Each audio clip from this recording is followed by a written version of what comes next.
Bom dia, pessoal! Começando aqui mais um Construção e Valor, programa que está ficando cada vez melhor graças à sua audiência, sua participação, seu envolvimento conosco, tá? Então, prazer ter vocês aqui comigo na tela da TV Band Vale. E hoje o programa está um pouquinho diferente. Nós viemos aqui para São Paulo porque nós vamos ter uma entrevista muito legal, muito importante, de muito conteúdo para trazer para você, para que você possa contextualizar no seu dia a dia, na sua vivência corporativa, na sua empresa, enfim, na sua carreira profissional. O tema de hoje que a gente quer falar, a gente vai contextualizar um pouco, falar de economia, falar de tendências, falar de mercado, falar de projeções, porque início de ano todo mundo fica preocupado em relação a todo esse contexto, a esse cenário, para onde que nós estamos caminhando, seja qual for o seu segmento. De fato, existe aí uma preocupação em relação a tudo isso no transcorrer do ano. Mas para isso, olha só, eu até fiz uma colinha aqui porque o convidado de hoje é muito especial. E olha só, na minha colinha aqui eu coloquei o seguinte, ó, é um experiente executivo do mercado imobiliário, foi professor das principais universidades desse país, como a USP, Exalc, ISPM, INSPER, Fundação Getúlio Vargas, sócio, da Starts, que é uma startup de educação, é advisor, é palestrante, coautor de diversos livros, de todo o mercado corporativo também, é investidor, enfim, professor Buzzarello. Muito bom, Magno, que bom estar aqui com você, obrigado pelo convite, vai ser um prazer aqui dividir boas práticas e boas informações em relação ao mercado imobiliário. Estou muito otimista aí com 2024 e com os próximos anos. Legal. Professor, eu já queria começar esse papo, primeiramente, como eu disse, agradecendo, mas começa o ano, todo mundo com aquela expectativa, mas falando um pouquinho de mercado, de macromercado, de macroeconomia, como que você, uma pessoa que roda esse país e visita diversos segmentos e empresas, como que você está enxergando esse cenário econômico aí para o mundo corporativo? Muito bem, olha, eu estou muito otimista. Nós vimos de uma década perdida, perdemos uma década, 2014 até 2023 eu posso considerar uma década perdida. Se a gente fizer uma retrospectiva rápida, vamos lá, o que aconteceu em 2013 para 2014? Tivemos lá a rebelião da questão das tarifas de ônibus, que o povo foi à rua reclamando das tarifas de ônibus, mas que tinha um subjacente por trás disso. Aí vieram as eleições de 2014, aí em 2015 começamos a ter uma confusão em relação à nossa presidenta, tivemos pré-impeachment, tivemos impeachment, tivemos transição de Dilma para governo Temer, depois tivemos as eleições de 2018, aí tivemos o Covid, aí ano passado tivemos 8 de janeiro, enfim, olha quantos eventos que nós tivemos nos últimos 10 anos e o Brasil não cresceu nesses últimos 10 anos. Não crescemos nada. Se você pegar o crescimento médio desses 10 anos, é em torno de 1%, 1,12%, 1,3%, o que não é nada. Ou seja, mais uma década perdida. Mais uma década. Eu vivi isso no meu começo de carreira, na década de 80, que nós tivemos uma década perdida, e agora 2014, 2023. Eu acho que dos últimos 10 anos, esse é o ano na qual todos nós estamos mais otimistas. Eu me recordo fazendo o planejamento, sempre em outubro, fazendo o planejamento para o ano subsequente, nós falávamos, puxa, o ano que vem vai ser um ano difícil, vai ser um ano complexo, um ano que nós vamos ter que trabalhar muito, nós vamos ter que ser muito criativo. Esse ano, em outubro de 2023, fazendo o planejamento para 2024, todos nós estamos mais otimistas. Por quê? O cenário doméstico está muito benigno. Posso indicar aqui 10, 12 indicadores que comprovam o quanto o cenário doméstico está benigno. O cenário internacional está um pouco confuso, a geopolítica internacional ela não está estável, mas do ponto de vista doméstico nós estamos muito bem.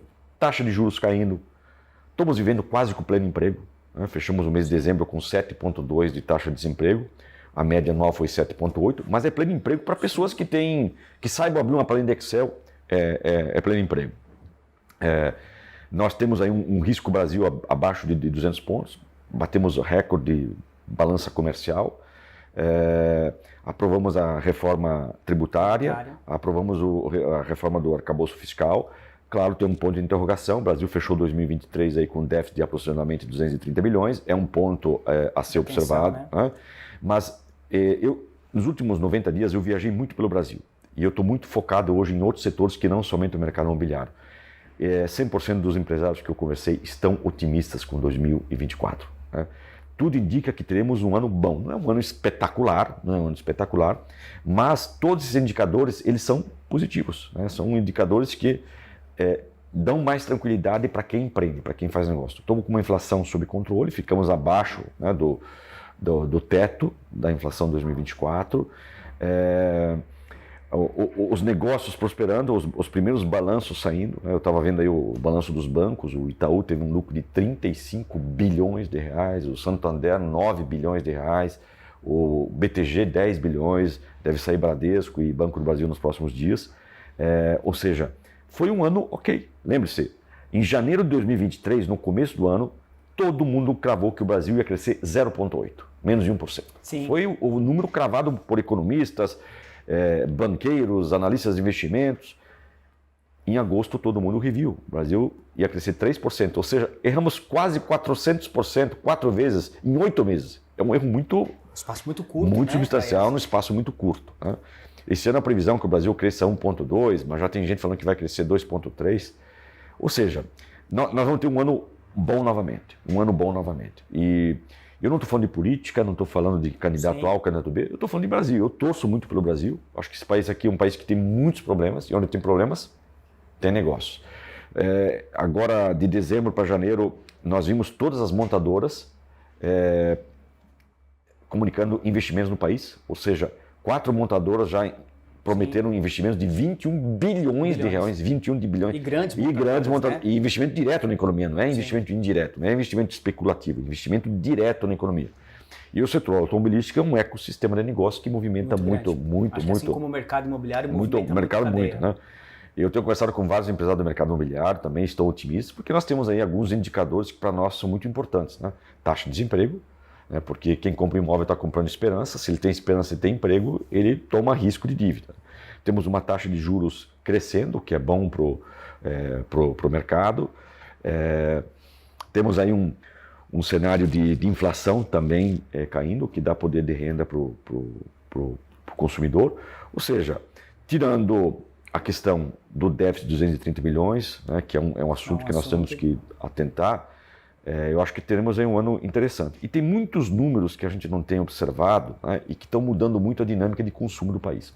O Brasil hoje tem aproximadamente 1,5 milhão de motoristas de aplicativo. Eles não têm emprego, mas eles têm renda. Tem renda. Ok, tem uma precarização, mas quase 85% desses motoristas de aplicativo, eles não querem mais voltar para o mercado formal de trabalho. Olha que interessante. 85% deles não querem mais voltar para o mercado formal de trabalho. A que você atribui essa negação de voltar para o mercado de trabalho? Flexibilidade. Com 2, certeza. a possibilidade de ele ter um bico paralelo. Sim. Entendeu? Ele é motorista de aplicativo, ele pode ser um corretor de imóveis, ele pode ser um entregador de moto, ele pode ser garçom no final de semana. Ele fala, aqui dessa forma eu consigo ganhar mais dinheiro porque eu tenho outras rendas, que não somente de motorista de aplicativo. Sim.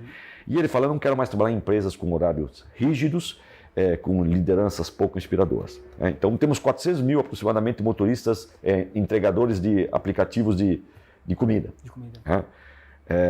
Recentemente, o nosso ministro da Fazenda veio a público e falou que ia tributar as empresas asiáticas, a Chain, a Shopee, a AliExpress. Milhares de brasileiros levantaram as mãos e falaram o seguinte, não, você não vai tributar.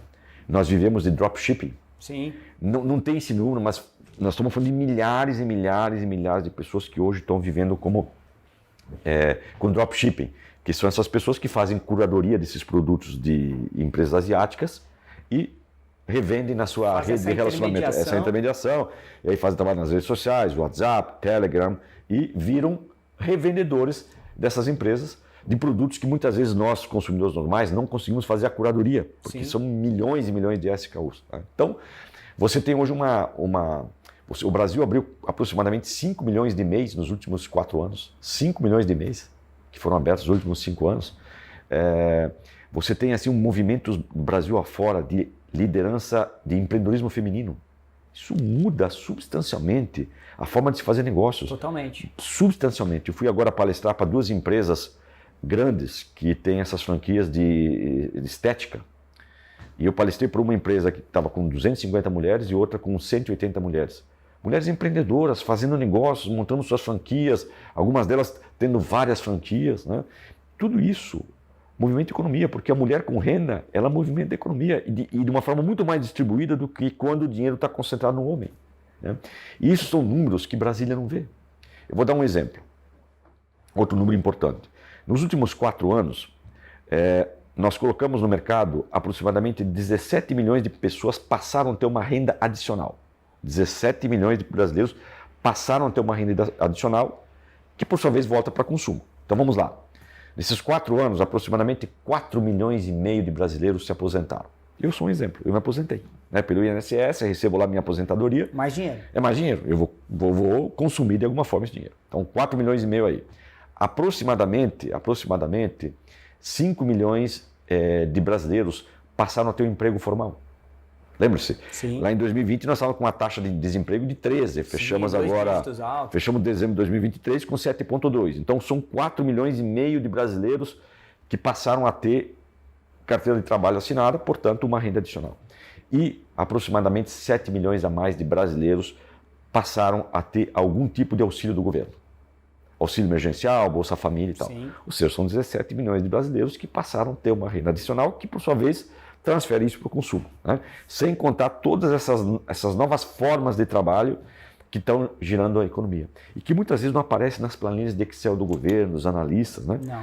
Esses movimentos de empreendedorismo feminino, Magno, eu viajei pelo Brasil afora, é simplesmente espetacular. Na próxima década, nós vamos ver um Brasil, sob o ponto de vista de negócio, completamente transformado. Essa questão dos MEIs, né, que é muito fácil você montar uma MEI, o governo conseguiu desburocratizar, né? Facilitar o processo. Olha como gera empreendedorismo, né? O emprego não é mais a única tua forma de renda. Cada vez mais jovens, né, não querem mais fazer carreiras em grandes empresas, né? Ou começam nas grandes empresas e depois querem empreender. Você vê muito em áreas de alta vulnerabilidade social, grandes movimentos de empreendedorismo. Isso é espetacular, porque esse aqui é um país que tem muita bucha. E onde tem bucha, tem negócios. Tem negócios. O governo só tem que facilitar. E o governo, ao longo dos anos, né, e passaram-se por vários governos, vem facilitando essas questões. Ainda temos muito a melhorar. Ainda o país é muito hostil com o empreendedor, mas eu vejo muitas mudanças. Tá, professor. E aí, pegando essa tua fala, quando a gente observa toda essa movimentação, né, de cenário de indicadores favoráveis. Que dão essa expectativa para o mercado, com esse cenário da nova economia, que é a relação dessa quantidade de milhões de pessoas com receitas adicionais, né, circulando no mercado, a bucha do governo, a bucha do processo, a bucha de tudo que existe no mercado como um todo, gerando oportunidade de negócios, o empreendedorismo feminino, ou seja, tem uma série de fatores, de movimentações aí, que aí eu queria te fazer uma pergunta, dada a sua experiência e a sua rodagem, não só de experiência, mas de continuidade, você que roda esse Brasil e vê e tem essa experiência junto às empresas. Como que você enxerga o empresário fazendo essa leitura? Você acha que o mercado corporativo está preparado, está se preparando para isso? Quais são agora as oportunidades? Como que você está enxergando isso? Porque tem gente que está se preparando, outras não. Como que você vê isso? Magno, é assim, nos próximos 4, 5 anos é desesperador o que vem pela frente no Brasil. É desesperador. De bom. Só que nós temos um problema. Nós não temos gente para tocar negócio no Brasil. A conta da educação está na mesa. Nós não temos gente preparada para tocar negócio com esse grau de complexidade. Porque, vamos pegar um exemplo aí de um varejo qualquer. Qual era a estratégia que perdurou por muitos anos no varejo? Comprar bem e vender bem. Sim. Hoje não é mais suficiente. Não. Você tem que conectar clientes, engajar clientes, reter clientes, ter fidelidade com clientes, ter omnicanalidade. Zerou. Só que para tudo isso, você precisa de profissionais com muito mais preparo, com muito mais habilidades, com muito mais competências. E essa turma não consegue atrair. Eu vou dar um exemplo, essa questão de marca empregadora, ela é séria. Já discutimos eu e você sobre isso, né? Como muitas empresas têm um problema seríssimo de contratar gente, porque não tem uma marca empregadora. Ele nunca se preocupou com a marca empregadora. Por quê? Nós vivíamos num país com 13%, 14% de taxa de desemprego, né? Falava, o indivíduo precisa do trabalho, né? Ele precisa da empresa. Hoje não. Hoje a empresa precisa do talento e não o talento da empresa. E o talento escolhe. Você acha que existem ainda algumas empresas que estão com esse viés ainda da cultura do passado? Algumas não. Né? Você foi gentil na sua observação. Né? É que às vezes eu também tenho eu caio nesses comentários, porque eu estou numa bolha, né? Estou aqui em São Paulo, Faria Lima e tal, mas agora viajando muito pelo Brasil, nos últimos 4 anos, viajei muito. Acho que nos últimos 3 anos viajei mais do que toda a minha carreira profissional. E eu tenho encontrado empresas maravilhosas, mas eu tenho encontrado empresas muito boas, que foram boas no passado, né? E elas não estão conseguindo se adaptar aos novos tempos, não conseguem acompanhar o ritmo das mudanças, porque muitas vezes os líderes não se prepararam para isso. Eu sou sócio da Startse. A Startse é uma grande edutech brasileira que desenvolve e forma profissionais seniors, né, para essa nova economia, né, prepara... Só te interrompendo, a gente vai estar lá na Startse, inclusive. Boa, na Startse lá com a turma lá, ótima. Vamos lá falar com o Júnior. Com o Júnior. A gente vai falar sobre inteligência artificial. Boa, ótimo. Depois a gente vai tocar um pouco nesse assunto. Só te interromper, desculpa. Muito. Então, o maior desafio nosso é convencer um adulto a sentar numa sala de aula. O adulto não quer sentar na sala de aula porque ele acha que ele sabe tudo. Só que é o seguinte, Magno, ele está usando mapas antigos para caminhos novos. Ele não atentou para essas novas competências. Então, é um desafio que nós temos que convencer um adulto. O cara que está ainda com o mapa da 4 rodas. O mapa das 4 rodas, exatamente. Ele ainda fala, eu sou ex-aluno. Não existe mais a expressão ex-aluno. Essa expressão não existe mais. Você tem que ter um coração de estagiário. Porque educação hoje não é mais prioridade. Educação é premissa. Quando você sobe numa aeronave, a educação é prioridade, é premissa. Ela é premissa. Você nem sobe numa aeronave se não tiver segurança. Hoje, se você não estiver aprendendo, não tiver coração de estagiário, não estiver se atirando a novas experiências, a novos cursos, a novos conhecimentos, você vai ficar pelo caminho. Vai ver as Por isso que eu sempre falo, não façam cursos longos e estáticos. Façam cursos rápidos e frequentes. Né? E a Startse é uma empresa da nova economia que você não vai fazer um curso de 2 anos, de 1 ano e meio. Você vai fazer cursos rápidos e frequentes, vai se atualizar muito rapidamente, vai participar de comunidades, nessas comunidades você vai conectar com pessoas, porque hoje o conhecimento não está mais na academia, o conhecimento está no mercado, né? Cada vez mais a importância das conversas inesperadas, cada vez mais as conversas inesperadas, o conhecimento cada vez mais específico, mais granulado, que você vai ter que conhecer pessoas que vão te ajudar nesses conhecimentos específicos, granulados, profissões novas que emergem. E aí, pegando um gancho também, pegando um gancho dessa tua fala, a gente falou das empresas se preparando. Obviamente que as empresas, elas são formadas por pessoas. Por pessoas. Nesse sentido, para quem está nos assistindo em casa, porque é legal do Constrói em Valor que a gente conversa com um público diversificado, porque também como nós estamos nas plataformas, então a gente está conversando com o público do Spotify, com o público do YouTube, com o público da TV. E aí o que acontece? O comportamento sobre o profissional da nova economia. Aí quando você diz aí sobre o aprendizado contínuo, né? Lifelong learning, onde as pessoas precisam... esses dias, só fazendo um rápido parênteses aqui, eu vi uma história de um cara que, quando foi apresentado para ele, que ele tinha que estudar mais, ele falou, não, eu me formei. E quando você se formou? Em 1990 e alguma coisa. E aí, me dá uma foto. Pediu uma foto dele da época, né? E ele falou assim, você se vestiria dessa forma como você está aqui na sua foto? Nossa, como eu estava feio, olha a minha roupa. Eu falei assim, essa é a sua formação. Ela serve o quê de lá de trás para hoje? Qual que é, assim, a sua percepção e talvez até mesmo, por que não dizer, a tua dica de uma pessoa experiente de mercado sobre o comportamento do profissional, do executivo, seja ele que está começando a sua carreira ou para aquele, como você bem disse, né? O cara acha que porque já estudou, pode parar, já consolidei. Tem esse comportamento, se não se preparar, não acompanha. Você fez uma apresentação minha, né? Você começou a minha apresentação, o professor Buzarelli, experiente executivo do mercado imobiliário, professor das melhores escolas de negócio do Brasil, morei na China, morei nos Estados Unidos, enfim, você relatou a minha experiência. E eu sempre conto essa história, eu estive no Vale do Silício em 2016, fui com uma missão de negócios, e eu assisti uma entrevista de um headhunter que estava contratando um executivo para uma operação no Vale do Silício, veio esse executivo e começou a narrar a experiência dele. Falou, eu tenho 36 anos de carreira, trabalho no mercado automobilístico, mercado farmacêutico, conheço o mercado latino-americano, conheço toda a mídia americana, todo o broadcast americano. O headhunter chegou, bateu nas costas dele e falou, parabéns, a tua experiência é muito boa, mas a tua experiência é antiga. né? E aquilo me incomodou muito. A minha experiência é muito boa, mas é uma experiência antiga. Ou seja, eu sou um profissional em refundação, né? Eu estou me refundando em todas as minhas competências, tanto técnicas, né, como as minhas competências socioemocionais, né? Ao longo da minha carreira, eu fui formado pelo PCC. O PCC formou o meu caráter, o meu jeito de liderar, que é planejamento, comando e controle, né? Hoje não tem mais planejamento, comando e controle. Né? Planejamento, comando e controle. Não existe mais. Eu não consigo mais liderar times, grupos, com as técnicas do PCC. Né? A pergunta que eu mais falo para os times que eu lidero é: socorro, por favor, me ajude. Né? Então, uma das principais competências é você entender que você tem que saber usar 3 verbos assim no estado da arte: cocriar, colaborar e cooperar. Não tem mais silêncio, gênio pensando. A inteligência do grupo é mais inteligente que o mais inteligente do grupo. Por isso que nós temos que sair do nosso ego e entrar cada vez mais pro eco. Se você não tiver cabeça de eco, você não prospera.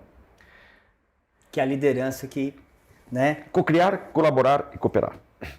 Eu cito muito nas minhas palestras o exemplo de uma empresa que eu era conselheiro e me ligaram para que eu fosse um dia antes da minha reunião de conselho e olhasse para o negócio deles, que eles achavam que tinha um valor travado na mesa. Falou: Buzzarello, você pode vir um dia antes, senta aqui com o nosso time e vê se você realmente consegue destravar valor. Nós achamos que tem valor travado, você pela tua experiência, conhece muito de inovação, tecnologia, marketing, novos comportamentos, modelos de negócio e tal. Acho que você vai enxergar valor aí. Fui um dia antes, vi o negócio, de fato eu vi que tinha muito valor travado, pedi uma semana, falou: em uma semana eu devolvo para vocês as possibilidades. Liguei uma semana depois para o presidente e falei: eu consigo passar o negócio de vocês de 3 para 70 milhões em 4 anos. O presidente falou: Buzzarello, era isso que eu queria ouvir. Vem para Maringá, senta aqui com nossos diretores, nós queremos conversar com você. Vamos começar... Isso uma semana depois. Uma semana depois. Vamos começar rapidamente a promover essa mudança. Aí eu fui para a cidade, estava a pessoa me esperando, o presidente, 8 diretores. Ele falou: Buzzarello, muito obrigado por você ter nos alertado sobre esses negócios que estavam travados. Estou aqui com toda a diretoria, eles vão te dar todo o apoio, estou aqui com a área jurídica e não vão te pagar 250 mil reais. Eu falei: não, eu não vou trabalhar por 250 milhões. Sair de 3 para 70 milhões? De 3 para 70 milhões por 250 mil reais. Ele falou: não, eu não vou trabalhar por 250 mil reais. Né? Eu quero ser sócio nesse negócio. Não quero que você vá na junta comercial e me coloque como sócio. Eu quero ser sócio nesse incremento. E ele ficou indignado. Por quê, Magno? Porque quem não aprende a dividir não vai encontrar pessoas que vão ajudar a multiplicar. O que você prefere? Ter 100% da Metalúrgica Nacional de Fátima, 1% da Amazon? 1% da Amazon. Mas esse empresário, como tantos outros, eles não conseguem compreender que para avançar nos negócios, eles vão ter que dividir. Porque eu não vou colocar o meu talento das pessoas que estão me ouvindo num projeto como esse para trabalhar para a Hora Homem. Né? Eu quero estar no sucesso. E ele não entende, porque ele se incomodou que eu poderia ganhar 6 milhões, mas eu não vou ganhar 6 milhões. Tem toda uma equipe por trás que vai estar... Olhou muito mais do que você ia ganhar. Ele está muito preocupado com o que eu ia ganhar do que com o que ele ia ganhar. Isso é mais comum do que você imagina, mas muito comum. Isso é recorrente. Isso é recorrente. Por isso que tem muita empresa que vai travar, porque ela não entendeu que ela não tem mais as competências dentro de casa. No passado ela tinha as competências de casa. Como eu falei, o varejo compra bem, vende bem. Tinha lá 2 ou 3 compradores que comprava bem, vendia bem, batia em fornecedor, porrada em fornecedor, colocava o fornecedor numa sala fechada, mandava esperar 3 ou 4 horas para deixar ele fragilizado e fazer bons negócios. Essas práticas eram muito comuns, viu? Isso fica muito evidenciado, que você está dizendo, que por exemplo, vamos dizer assim, o pessoal mais jovem que está empreendendo, né? Sim. Com essa cabeça disruptiva, com essa mentalidade de partnership, né? Ou seja, dividindo para multiplicar, né? Enquanto o empresário mais clássico é aquele cara que está pagando para alguém para trabalhar para multiplicar o seu negócio. Que não vai existir mais. Esse tipo de business, esse pessoal foi muito bem até aqui. Foi muito, muito, muito bem até aqui. Daqui para frente, eu posso lhes garantir, a gente vai ver muita empresa ficando pelo caminho. Né? Porque são empresas que têm um senso extrativista. Sim. Eu também fui conhecido de uma empresa numa outra cidade no Brasil, e não vou nem citar a cidade, porque senão eu vou... Mas enfim, chega lá no estacionamento, tem 450 carros no estacionamento. 448 Corsa 1.0 sem direção, sem trava e sem ar-condicionado e 2 Audis blindados. Dá mais, né? Ele foi muito bem até aqui. Para ele crescer, ele vai ter que ter mais gente talentosa. Tem um meme na internet, desculpa te interromper, que eu vi esses dias, que o rapaz ele fala assim, ó, foi chamado para uma fila aqui, porque a empresa parece que faturou mais e o dono ia dar alguma coisa para nós. E aí pediram para fazer uma fila. E no final ele estava com um bombom na mão e ele xingou o dono da empresa.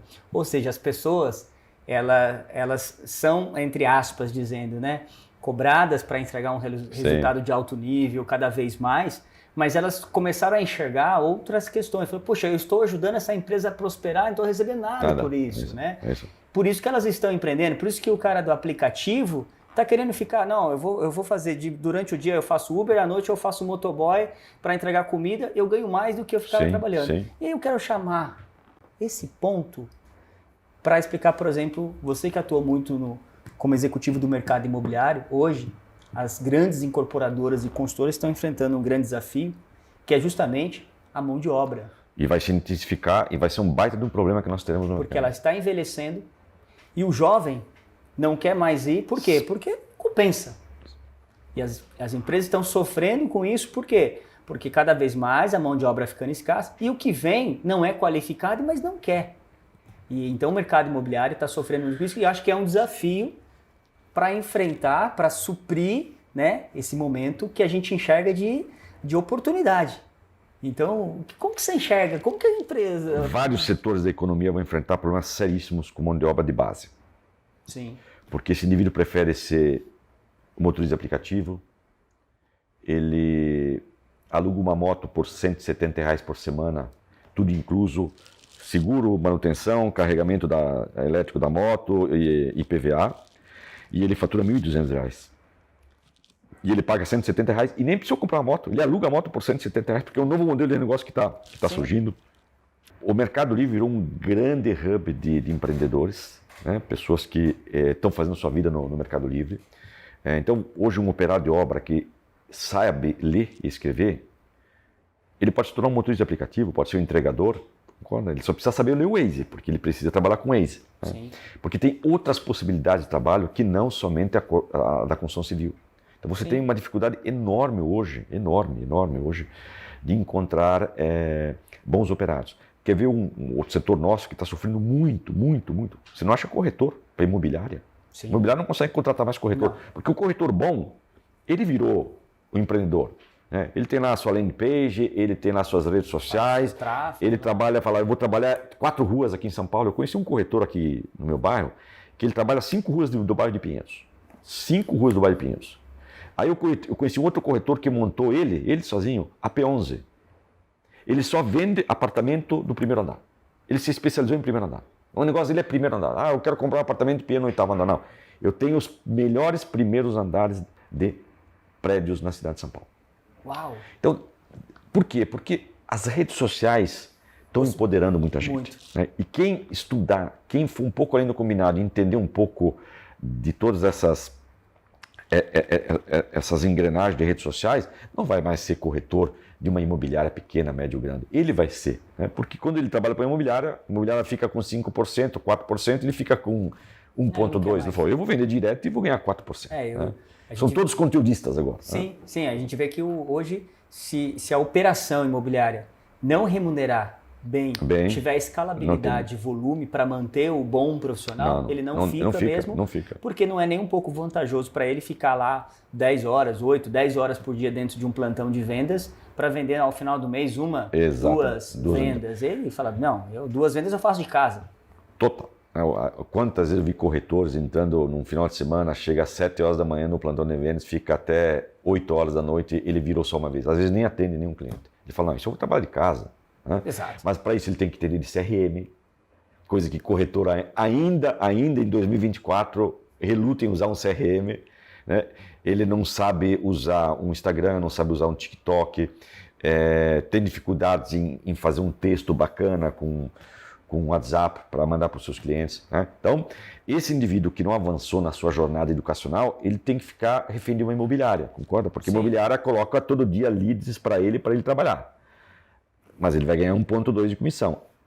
O corretor e a corretora que buscaram um pouco de conhecimento, se letraram nesses assuntos digitais, ele trabalha de forma independente e ele não vai ganhar 1,2 de comissão, ele vai ganhar 4% de comissão. Sim. E eu conheci você vai para Goiânia, vai para Balneário Camboriú, Santa Catarina, eu conheci centenas de corretores milionários, corretores milionários. É ele, um assistente de casa trabalhando, mínima. Uma estrutura de 2 pessoas, porque como ele trabalha muito, ele tem muito questões aí administrativas, então ele tem uma estrutura de 1 ou 2 pessoas.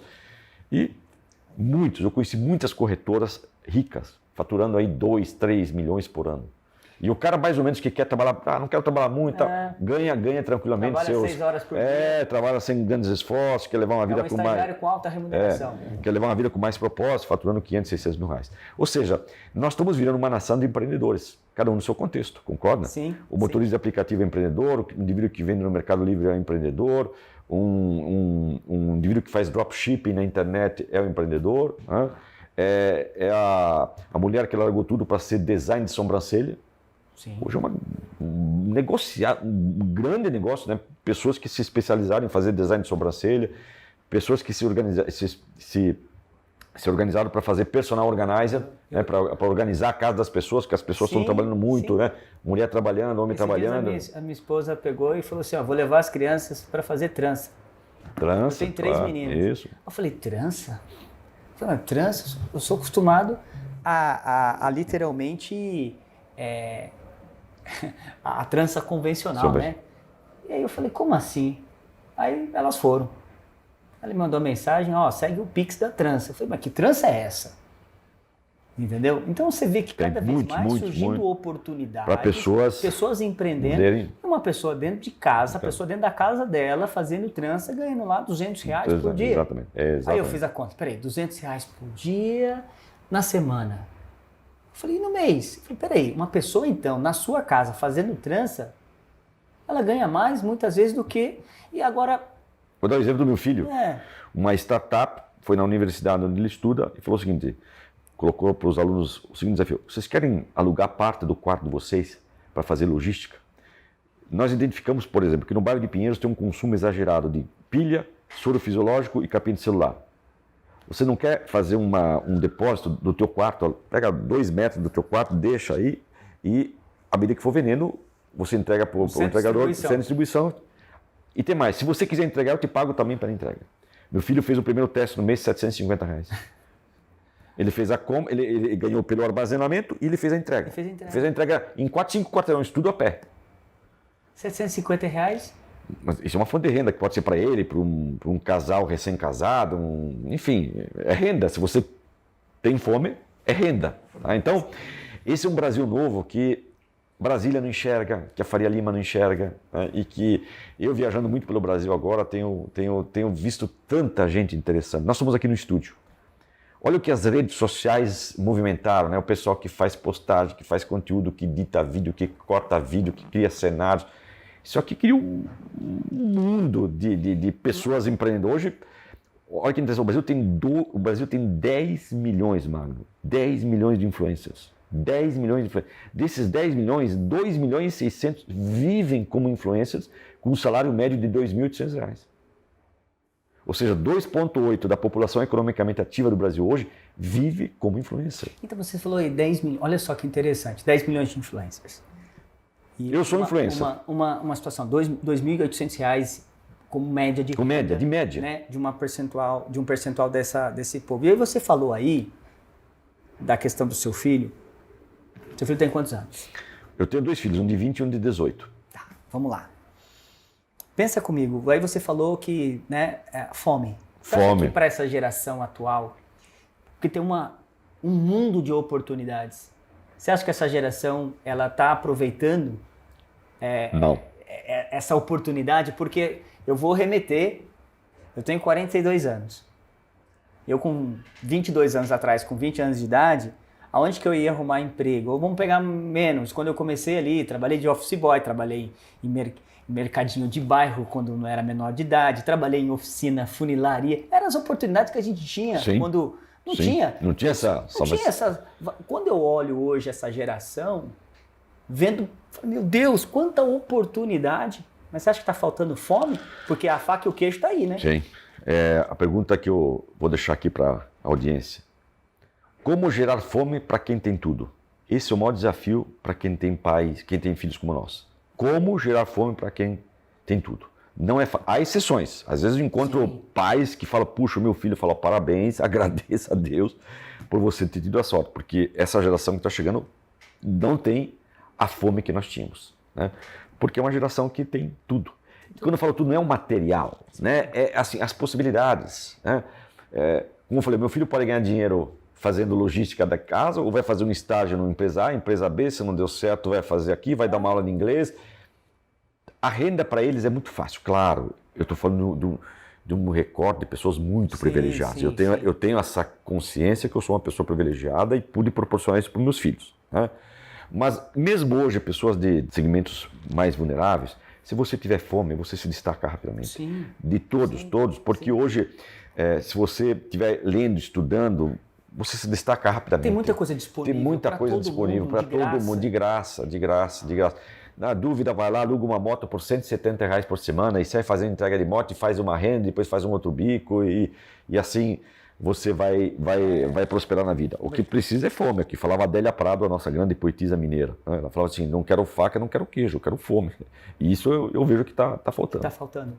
Porque a partir do momento que não tem essa predisposição, naturalmente, né, fica tudo querendo literalmente na mão, né? A pessoa vai lá e quer, eu quero essa oportunidade. Então, é interessante falar com você que está em casa, está assistindo, ou de repente que tem alguém, né? Eu acho que a gente é um desafio para os educadores, para os pais, para como gerar fome para quem tem, né? tudo. Para quem tem tudo.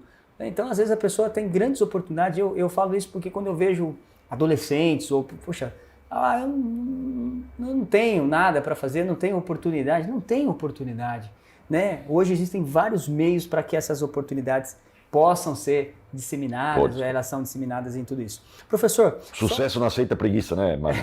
Sucesso não aceita preguiça. A oportunidade, ela está aí, mas literalmente, né? O sucesso, ele não cai.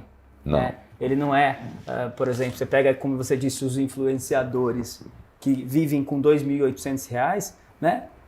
Ninguém vai bombar. Tem gente que acha que ser influenciador vai ganhar 1 milhão de seguidores e vai ganhar muito dinheiro. Não, tem muita gente aí que para fazer os 2.800 rala pra caramba porque está aproveitando a oportunidade, porque está... Mas eu vou te dar um exemplo de quem é esse R$2.800. Há umas 2, 3 semanas eu tive uma dúvida numa planilha Excel. Eu tinha que criar uma senha numa planilha Excel. Eu não sabia como criar uma senha para uma planilha Excel, uma planilha com informações muito confidenciais. Eu fui lá no YouTube, digitei como criar senha no Excel. E apareceu uma pessoa de Tocantins, com 150 mil seguidores. Esse indivíduo é remunerado pelo YouTube. O YouTube paga pelo número de views, porque ele é um gerador de conteúdo. Só que é o seguinte, Magno, ele gravou esse vídeo e ele está ganhando R$2.800 dormindo. Dormindo. Ele gravou, ele deve ter tido um trabalho para gravar vários vídeos, né? Ele tem lá mais de 300 dicas de Excel. Mas depois que ele gravou tudo, ele está ganhando dinheiro em outro lugar, fazendo outra coisa. Então, ele ganha R$2.800 e ele não é um influenciador, ele cria lá um conteúdo que é um conteúdo de impacto social, ele tem uma utilidade pública, como é o meu caso, mas ele não é uma pessoa midiática. Ele não está fazendo grandes movimentações sociais. Ele tem lá seus 150, 160 mil seguidores que curtem o conteúdo dele e que o YouTube vende lá dentro publicidade para quem vai buscar o conteúdo dele e ele é remunerado por isso. Deve ter consumido 1 ano para fazer todos esses conteúdos ou menos, né? E depois ele ganha dinheiro dormindo e certamente como ele é empreendedor, ele vai buscar outra dor, né? Como criar senhas para pendrives. Pô, tem um pendrive, como é que eu faço para criar uma senha num pendrive se alguém amanhã me roubar o pendrive e vai acessar os meus dados? Então, o que mais tem nesse país hoje são oportunidades. O que a gente menos tem é fome. Porque todo mundo quer as glórias do pódio, mas ninguém quer a fadiga do treino. Ninguém quer fadigar. Acha bonito. Acha bonito. Não. A glória do pódio é bonita, né? Eu queria ter sempre falo para meus filhos, eu queria ter a idade deles começando a minha carreira. Porque como você falou, no nosso começo de carreira, nós não tínhamos alternativa, não tínhamos emprego, não tinha possibilidades. As empresas, era um modelo gerontocrático, né? Lembra? Moria o presidente, o diretor virava presidente, o gerente diretor, o coordenador, o supervisor, o coordenador, o estagiário auxiliar, o auxiliar analista, porque era o modelo gerontocrático, né? Tempo de casa, né? Hoje não. Hoje você não tem gente para tocar negócio. Esse é o grande desafio do Brasil. Nós não temos gente nos próximos 4, 5 anos. Se o Brasil crescer 3 ou 4% ao ano, será um caos. Um caos em todas as bases, desde presidentes, CEOs, diretores, até operário de obra. Agora me diz uma coisa, sobre ainda nesse viés, sobre mão de obra. Há um desafio aí muito grande para as empresas, principalmente as grandes, relacionado ao método de trabalho. Porque quando você diz que o cara do Uber, o cara do aplicativo, ele não quer mais ir para o trabalho convencional, as empresas precisam de um profissional e aquela empresa tradicional, que precisa daquela pessoa das 8 às 5, das 8 às 6, passa a ter uma dificuldade de encontrar esse tipo de profissional para trabalhar. Marca empregadora. O RH tem um grande desafio pela frente de como atrair bons talentos, né, para vir produzir e entregar esse resultado. Porque há aí um cenário de crescimento, de oportunidade para as empresas. E elas precisam de mão de obra, tanto a primária, que é aquela de base, né? Como encontrar essa pessoa? Como que você enxerga aí nessas suas rodagens em relação às empresas? Como que você vê as empresas? Porque tem umas que obviamente estão se adaptando. Home office, híbrido, a sexta-feira, alongada, a jornada menor, né? Inclusive há discussões aí no meio do governo, né? Sobre a questão da jornada diminuída. Enfim, como que você vê as empresas se moldando para esse cenário, visto que as pessoas não querem mais ficar de modo fixo, né, na operação? Em negócios, toda a generalização é burra. Então tem que tomar cuidado com as generalizações. Mas vamos a fatos. Pessoas talentosas querem ter essa flexibilidade. Né? Então, vão querer fazer um dia de home office, ou vão falar assim, então, olha, no dia do meu rodízio eu quero chegar às 10. Né? Poucas empresas acordaram. Eu vivo nessa bolha dessas empresas que sabem a importância da marca empregadora. Né? Então, para você convencer o indivíduo a trabalhar com você das 8 às 18 horas, você também tem que ter alguns atributos para que ele fique com você. Então, eu vou te dar um exemplo, coisas bem simples, muito simples. O indivíduo entra numa startup aqui em São Paulo, quando ele é contratado, a empresa já fala para ele, ó, aqui está a escala de feriados que você pode fazer ponte. Então é o seguinte, ó, agora em 2024 nós vamos ter 8 feriados, ou de terça ou de quinta. Você pode escolher desses 8, pode escolher 5, que você emenda. Parece uma coisa boa, mas é um baita de um benefício, porque você precisa se programar hoje para fazer uma viagem, concorda? Para comprar uma passagem, para hospedagem de hotel, enfim, você tem que se organizar. E tem empresa, Magno, 2024, que fala, o feriado é na sexta, ela fala na terça-feira, nós vamos esticar o feriado. Pô, mas como é que eu vou me organizar, fazer uma viagem, comprar uma passagem, se você me fala 48 horas? Isso eu já dava tudo preparado. Isso é um benefício simples, mas muito eficiente. Muita gente jovem, que às vezes as empresas não podem dar um plano de saúde porque custa caro, dá um plano PET. Por R$90 você dá um plano PET. Hoje grande parte das pessoas hoje tem. Eu estou falando hoje de uma população, não parte, não vamos falar, eu vou falar esse número. O Brasil estima-se que tenhamos 50 milhões de PETs. Né?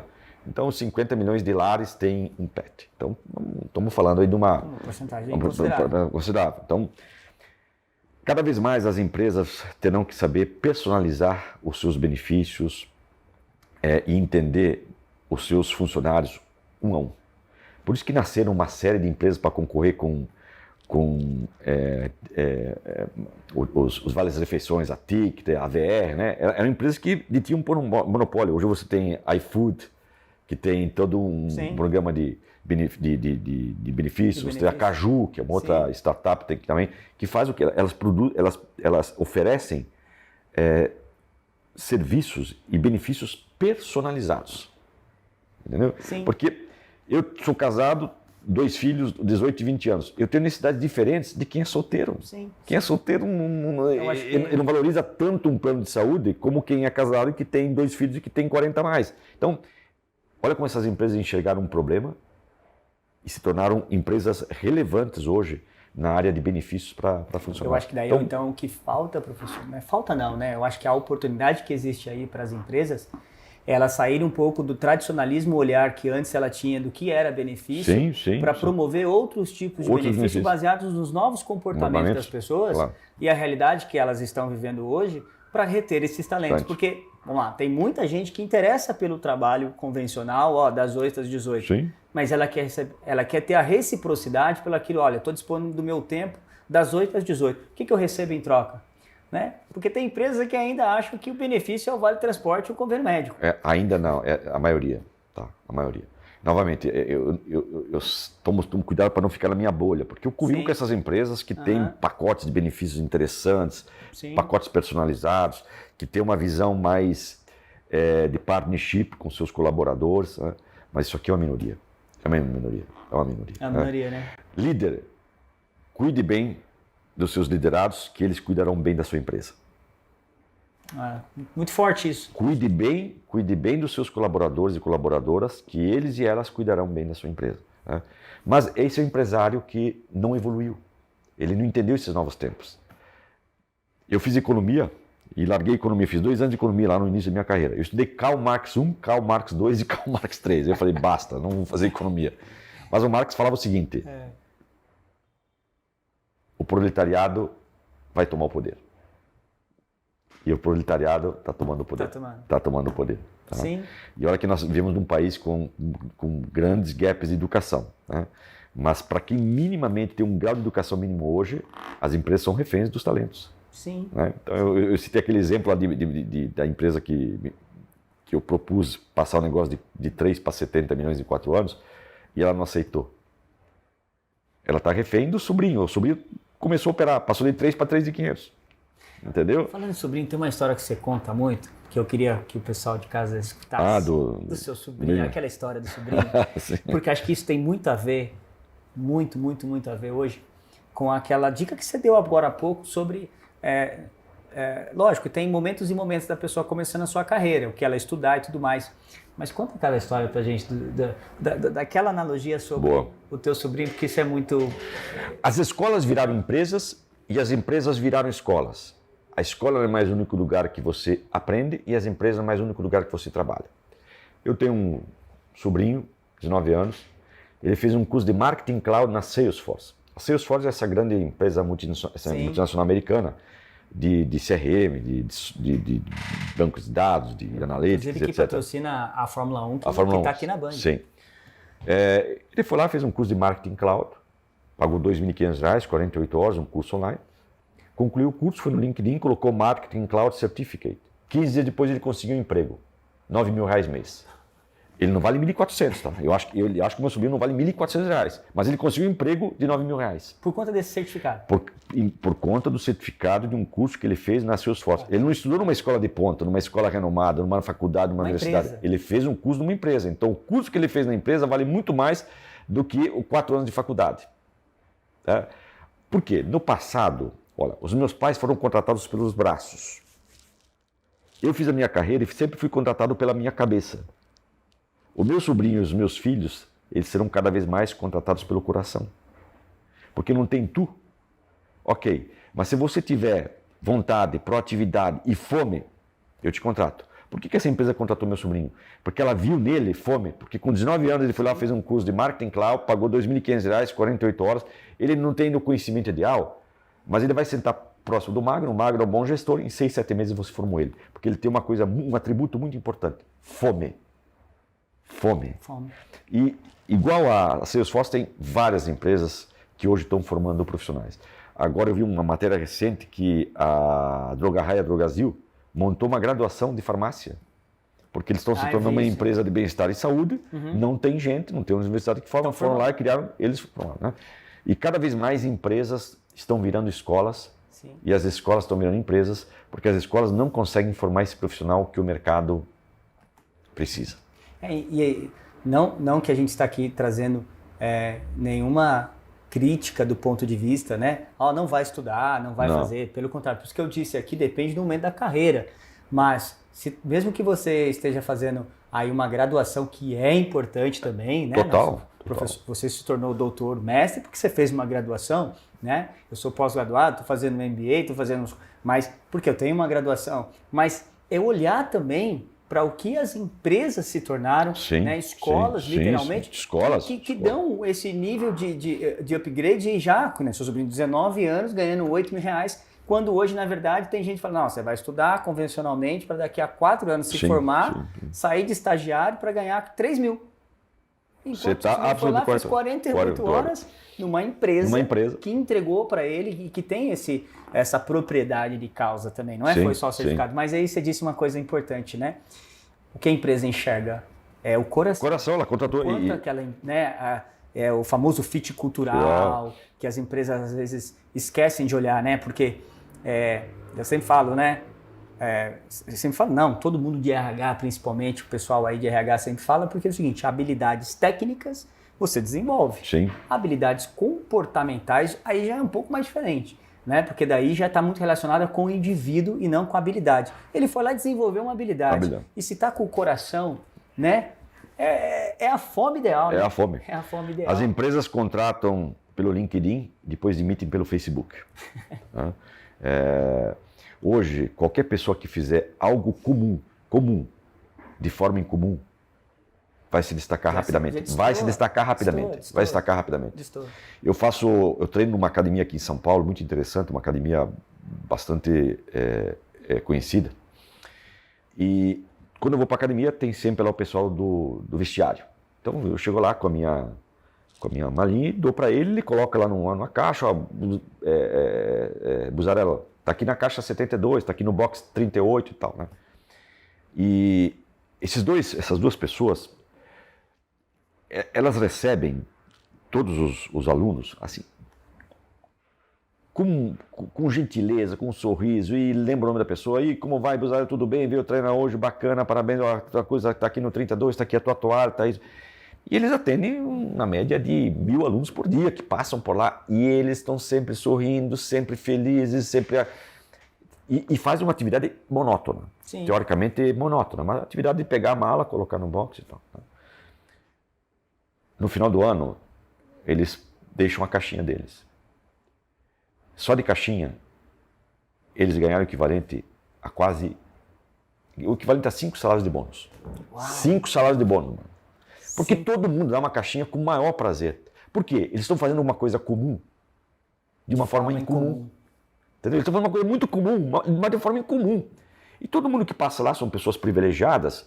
Não tem como você chegar no final do ano e não deixar uma caixinha generosa.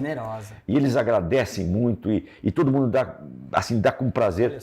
Porque eles fazem uma coisa comum, uma coisa muito comum de uma forma incomum. E no final do ano, todo mundo, com o maior prazer, dá uma caixinha bacana e eles ficam felizes, porque são pessoas de uma simplicidade, né, exemplar. E, para mim, é um exemplo do que é fazer uma coisa comum de uma forma incomum e ser recompensado por isso. Criaram ali um ambiente para promover aí esse... Uma pessoa que tem, de repente, lá, não sei, o método de contratação deles, mas vamos imaginar que tenha lá 14 salários por ano, e férias e 10º, fez mais. Quem não quer ganhar 19 salários no ano? Por ano? Não tinha dúvida. Né? Puxa, isso aí é fantástico. Bom, professor, falando, né, conversando sobre aqui, são muitos assuntos, muitos temas. Muitas oportunidades. Muitas oportunidades, né, que a gente vê. Quero aqui, de fato, agradecer sua nobre presença aqui no Construção em Valor. É um prazer, dava para ficar aqui conversando muito mais tempo, mas quero aqui agradecer a oportunidade. Eu que agradeço, obrigado a você, Magno, pela oportunidade. Eu queria deixar o último recado aí para a turma. Por favor. Pessoal, para quem está nos ouvindo, é desesperador o que vem pela frente nos próximos 4, 5 anos no Brasil. Uma única dica para vocês, não parem de aprender. Não existe mais ex-aluna, ex-aluno. A educação não é cara é ignorância. Tá? Se preparem, lembrando que a escola não é mais o único lugar que você aprende. Sim. E as empresas não é mais o único lugar que você trabalha. Tem muitas formas de você se desenvolver, que passa por assistir bons vídeos no YouTube, ouvir bons podcasts, bom livro, cursos online, Orabar, grupos de WhatsApp que discutem assuntos relevantes da tua carreira, e hoje dá para entrar em vários grupos de WhatsApp, o Telegram, comunidades que discutem assuntos que façam sentido para a tua carreira. Não dá para você falar que não tem oportunidade para aprender de uma forma barata e rápida. Então, turma, abracem a educação, que é isso que vos libertará. Mas me veio uma coisa agora, de fato, antes de encerrar. Você falou aí de Orabá, e aí eu quero que você até complemente essa dica para quem está assistindo em casa. Uma coisa muito relevante, que é o seguinte, que são as conexões. As conexões. Não dá para encerrar esse programa sem falar da importância das conexões, visto que hoje as pessoas se tornaram muito acessíveis, né? Por conta das redes sociais, por conta, né, de toda essa desenvoltura aí da tecnologia. Tem pessoas, mas a gente sabe que vai ser muito redundante eu falar que é importante fazer conexões, mas fazer boas conexões. Boas conexões, boas. Porque tem muita gente hoje, só antes de você dizer, eu vejo hoje a internet ao mesmo tempo, ela traz muito oba-oba também, muita coisa sem conteúdo, muitas pessoas querendo fornecer, porque é oportunidade, né? Tem muita gente fazendo várias coisas, mas sem propriedade de causa. Então acho que assim, importante é fazer conexões, mas boas conexões que de fato possa trazer resultados expressivos, né? O mundo dos negócios hoje é o que você sabe versus quem você conhece. Ora você é centro, ora você é ponta, ora você ajuda e ora você está sendo ajudado. Quem tem interesse se torna interessante. Se você não tem interesse, você não se torna interessante e o ecossistema nem vai te absorver. E para finalizar, quem agradece ganha e quem reclama perde. Exato. Feito? Obrigado. Muito bom. Bem, pessoal, como em todo programa nós temos, hoje também dicas de valor. Roda a vinheta. Olá pessoal, meu nome é Alessandro Celestino, eu tenho 41 anos de idade e 23 anos atuando no mercado imobiliário. O que fez a diferença na minha carreira foi sempre entender que as metas não eram um desejo, mas sim um compromisso. E isso me fez buscar as minhas metas sempre de maneira intencional. Outro ponto é que ao longo da sua trajetória, você irá se conectar com diversas pessoas. Faça uso de forma verdadeira e intencional dessas conexões. Ao longo da sua trajetória, isso certamente te abrirá portas e oportunidades ao longo da sua carreira. Pense nisso. Um forte abraço. Pessoal, estamos chegando aqui ao encerramento desse programa.